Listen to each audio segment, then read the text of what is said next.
आज मङ्सिर 18 गते सोमबार साताको दोस्रो कारोबार दिन आजको शेयर बजारमा पनि सामान्य गिरावट नै आएको छ। करिब 3 अङ्कले घटेर नेप्से इन्डेक्स 1848 बिन्दु आसपासमा आइपुगेको छ। कारोबार रकम 1 अर्ब 20 करोड हाराहारीको आएको छ। आजको शेयर बजारको अवस्था के कस्तो रह्यो त? विभिन्न टेक्निकल टुल्सहरूको अवस्था के कस्तो रहेको छ, टेक्निकली नेप्सेको मुभमेन्ट के कस्तो रहेको छ, समीक्षा गर्नको लागि सधैँ चाहिँ आज पनि नेप्से एनालाइसिस लिएर म उपस्थित भइसकेको छु। नमस्ते, म LAMICHHANE हजुरहरूलाई मेरो यस युट्युब च्यानलमा हार्दिक स्वागत गर्दछु।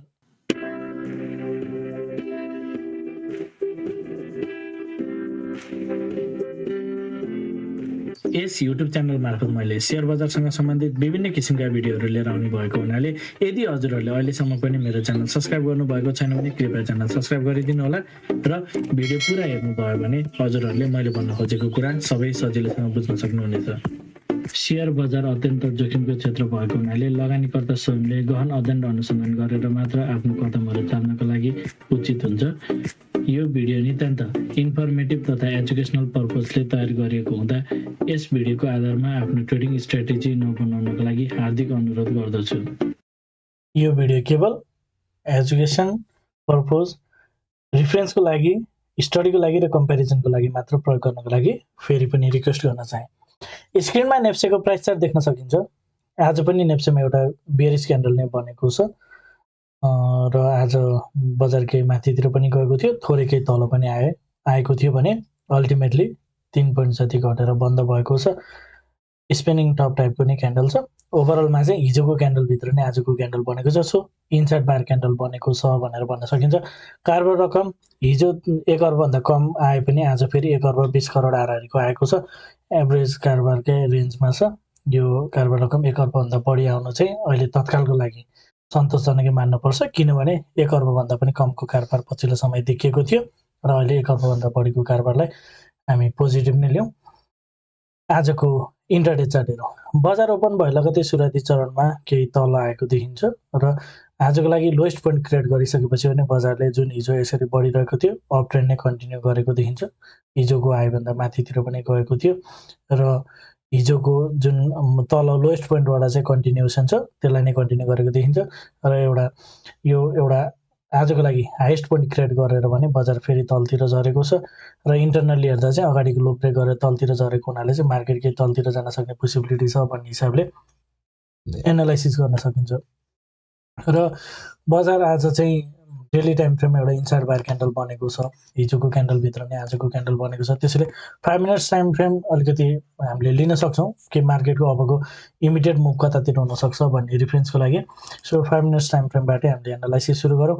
यदि मार्केट चाहिँ भोलिको दिनमा चाहिँ एज युजल जुन हिसाबले मार्केट यसरी सार्प घटेको थियो, एउटा पुल ब्याक माथितिर दिएर यसरी फेरि तलतिर डाउन कन्टिन्यू गर्ने जस्तो प्याटर्न, यो चाहिँ एउटा यसरी सर्फेसली हेर्दा यो नै देखिएको छ। हाम्रो प्राइमरी एनालाइसिस यो नै हो, मार्केट यसरी तलतिर जाने, डाउन कन्टिन्यू हुने, त्यही नै देखिएको छ। तर यदि मार्केट आज यहाँबाट चाहिँ पुनः भोलिको दिनमा चाहिँ यदि माथि जान्छ र आजको आइलाई विशेष गरी 1860लाई पार गरेर यदि माथितिर लाग्छ भने चाहिँ मार्केट त्यसपछि केही माथितिर जान सक्ने पोसिबिलिटी चाहिँ बढ्न सक्छ। मार्केटको लागि केही माथितिरको पोइन्ट, माथितिरको टार्गेटहरू चाहिँ सेट गर्न मिल्ने कुराहरू देख्न सकिन्छ। अहिलेको लागि 5 मिनट्स टाइम फ्रेममा मार्केटले एउटा लोएस्ट पोइन्ट क्रिएट गरेर चाहिँ पुलब्याकको लागि माथि जाँदै थियो, पुलब्याक सकाएर फेरि डाउन कन्टिन्यू गर्छ कि भन्ने हो। तर यदि तल नगएर मार्केटले फेरि आजको हाईलाई चाहिँ पार गर्दै माथितिर लाग्छ भने चाहिँ मार्केट केही माथितिर जान सक्ने पोसिबिलिटीहरू बढेर जानेछ। त्यसैले भोलिको दिनमा आजको हाई ब्रेक गर्छ गर्दैन त्यो हेर्न जरुरी छ। आजको हाईलाई पार गरेर माथि जाँदैन भने डाउन कन्टिन्यू सो त देखिएको छ। 15 मिनट्स टाइम फ्रेममा नेप्सेलाई यदि हामी हेर्छौँ भने 15 मिनट्समा पनि सुरुमा प्राइमरीले हामीले हेर्दा चाहिँ आजको हाईलाई पार गर्दै माथि लाग्छ भने मार्केट केही माथितिर जाने देखिन्छ, किनभने मार्केट चाहिँ अहिले 15 मिनट्स टाइम फ्रेममा माथिबाट चाहिँ यसरी तल आउने क्रममा चाहिँ माथि जुन एउटा हाइएस्ट पोइन्ट एउटा टप क्रिएट गरेको थियो त्यो लेभलबाट चाहिँ तल डाउन ट्रेन्डको च्यानल क्रिएट गरेको छ र अहिले मार्केट पुलब्याकको लागि माथितिर गइरहेको छ। यदि आजको हाईलाई पार गर्दै माथितिर गयो भने चाहिँ मार्केटको यो पुलब्याक जुन छ यो चाहिँ लम्बिन सक्छ र मार्केट पुनः 1900 को आसपाससम्म पुगेर अनि बल्ल चाहिँ मार्केट यसरी चाहिँ तलतिर झर्छ कि भनेर यो हिसाबले चाहिँ हामीले हेर्न सक्छौँ। र अर्को एक थरीको एनालाइसिस हामीले कसरी गर्न सक्छौँ भने जुन हिसाबले मार्केट यसरी केही तल आएर डाउन ट्रेन्डको च्यानल क्रिएट गरेको छ र मार्केट चाहिँ यहीँबाट यसरी तलतिर पनि जान सक्छ भनेर हामीले हेर्न सक्छौँ। यदि यस्तो भयो भने चाहिँ यो पनि नर्मल नै रहनेछ। अहिलेसम्म योलो नै कन्फर्म चाहिँ भइसकेको छैन। मार्केट एटलिस्ट यो लो भयो, अब पुलब्याकको लागि जान्छ भन्नको लागि चाहिँ कम्तीमा पनि यो अगाडिको हाईलाई चाहिँ पार गर्नुपर्ने हुन्छ। 1861 को आसपासमा रहेको छ। अहिले चाहिँ मार्केट एउटा लोकै खोजीमा, यो लोको दाँजोमा चाहिँ अर्को लोवर लोकै खोजीमा रहेको देखिएको छ। आजको हाईलाई पार गर्छ भने चाहिँ पुलब्याकको लेन्थ चाहिँ लम्बिने बुझ्न सकिन्छ। र यदि हामीले मार्केट चाहिँ 15 मिनट्स टाइम फ्रेममा बुलिस भएको छ, अगाडिको हाईको दाँजोमा यतापट्टि हायरै बनाएको छ। सो मार्केट करेक्सनको लागि तल आएको हो। यो impulsive move, corrective move, correction, pullback भनौँ र फेरि इम्पल्सिभ मुभ कन्टिन्युएसन भनौँ, अप ट्रेन्ड कन्टिन्युएसन यो हिसाबले हुनसक्छ भन्ने, जुन यो अगाडिको हाईको दाँजोमा यतापट्टि हायरै बनेको हुनाले यो चान्स पनि छ भन्ने सन्दर्भमा यो हुँदैन भनेर भन्न चाहिँ सकिँदैन, तर यसको चान्स चाहिँ धेरै नै कम रहेको मेरो आफ्नै एनालाइसिसमा रहेको छ। एकदम न्यून, भेरी लो चान्सेस मार्केट चाहिँ यो तरिकाले अगाडि बढ्छ भन्ने कुरा। अहिले 15 मिनट्स टाइम फ्रेममा चाहिँ मार्केट अलिकति माथि गएर फेरि पनि डाउन जान खोजेको कि जस्तो देखिएको छ। यो बिचमा एउटा जानकारी पनि राख्न चाहन्छु। यदि हजुरहरू the smart money concept advance लेभलको टेक्निकल एनालाइसिसको कोर्स गर्न चाहनुहुन्छ भने कृपया स्क्रिनमा देखाएको नम्बरमा सम्पर्क गर्नुहोला। 9863805867 यो नम्बरमा हजुरले कल, मेसेज अथवा वाट्सएप गर्न सक्नुहुनेछ। साथै यदि हजुरहरू मेलो सल्लाहमा सेयर खरिद बिक्री गर्न चाहनुहुन्छ, एज अ एडभाइजरको रूपमा पनि मलाई लिन चाहनुहुन्छ भने यही नम्बरमा सम्पर्क गर्न सक्नुहुनेछ। अब आवरली टाइम फ्रेममा जाउँ। आवरली टाइम फ्रेममा एनालाइसिस हिजो अस्ति जुन टाइपले गरेको थियो लगभग त्यो नै छ। मार्केटले अगाडिको लोको दाँजोमा यतापट्टि लोवर लो नै फर्मेसन गरेको हुनाले जुन हिसाबले मार्केट चाहिँ यहाँबाट तलतिर आयो र माथि जाने क्रममा अगाडि हाईलाई पार गरेर माथितिर सस्टेन गर्न नसकेको हुनाले मार्केट चाहिँ फेरि तलतिर गइरहेको र तलतिर जान सक्ने पोसिबिलिटी चाहिँ बढी नै रहेको कुराहरू बुझ्न सकिन्छ। मार्केट यसरी एकरो रूपमा गर्दैन। माथि पनि थोरै केही माथितिर माइनर पुलब्याक गएको थियो र अहिले पनि माथितिर माइनर अपस्विङ दिएर फेरि पनि तलतिर जान खोजेको जस्तो देखिएको छ। भेरी हाई चान्सेस मार्केट चाहिँ तलतिर जान खोजेको जस्तो देखिएको छ र मार्केट यही लेभलबाट फेरि पनि माथि जान्छ र यो हाईलाई पार गर्छ भन्नको लागि चाहिँ कम्तीमा नै फेरि पनि मार्केट चाहिँ 1826 भन्दा चाहिँ अझै तलतिर आउनुपर्ने हुन्छ। एटलिस्ट मिनिमम पनि यो लेभलतिर आएपछि चाहिँ मार्केट के माथितिर जान्छ कि भनेर हामीले सोच राखे पनि त्यो पनि एकदम न्यून नै हो, एकदम भेरी लो चान्सेस नै हो। तर एटलिस्ट कम्तीमा यो लेभलसम्म आएपछि मात्र त्यो सोच्न सकिन्छ। अहिलेको लागि चाहिँ डाउन ट्रेन्ड नै कन्टिन्यू भएको देखिएको छ।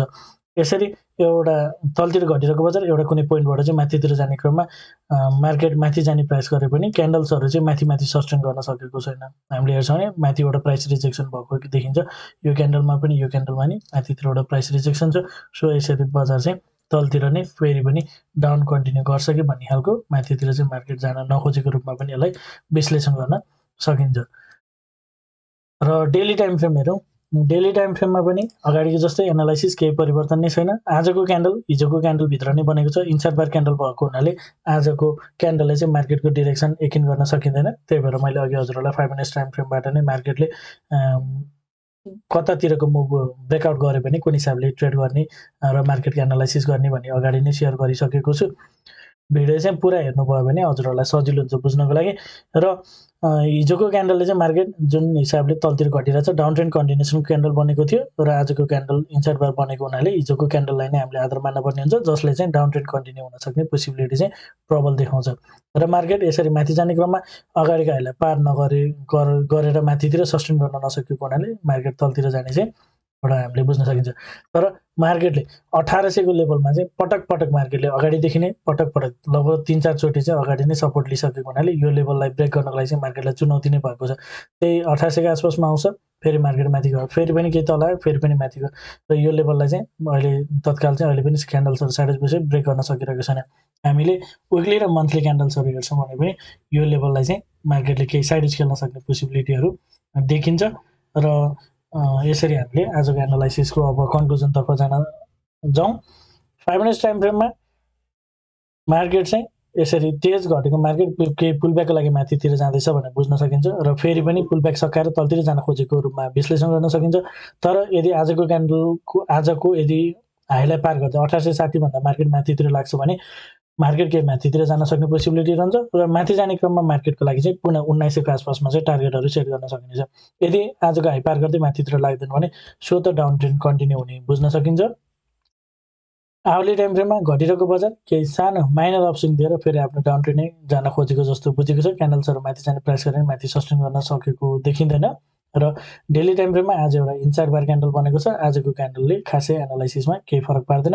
हिजोको क्यान्डलले डाउन कन्टिन्यू गर्छ भन्ने एनालाइसिस नै भ्यालिड रहनेछ। ओभरअलमा आजको एनालाइसिसमा कुनै पनि किसिमको खासै त्यस्तो परिवर्तन देखेको छैन। हिजोको एनालाइसिस नै फाइनल एनालाइसिसको रूपमा हामीले लिन सक्छौँ। हजुरहरूलाई मेरो भिडियो के कस्तो लागिरहेको छ कमेन्टमा जानकारी गराइदिनु होला। भिडियो मन परेको छ, उपयोगी भइरहेको छ, भिडियोले हजुरहरूलाई केही सहयोग पुर्याइरहेको छ भने भिडियोमा एक लाइक भने अवश्य गरिदिनु होला। साथै च्यानलमा नयाँ हुनुहुन्छ, पहिलोपटक हेर्दै हुनुहुन्छ अथवा अहिलेसम्म पनि च्यानल सब्सक्राइब गर्नुभएको छैन भने च्यानल सब्सक्राइब गरिदिनु होला भन्न चाहन्छु। हवस् त, धन्यवाद, नमस्ते।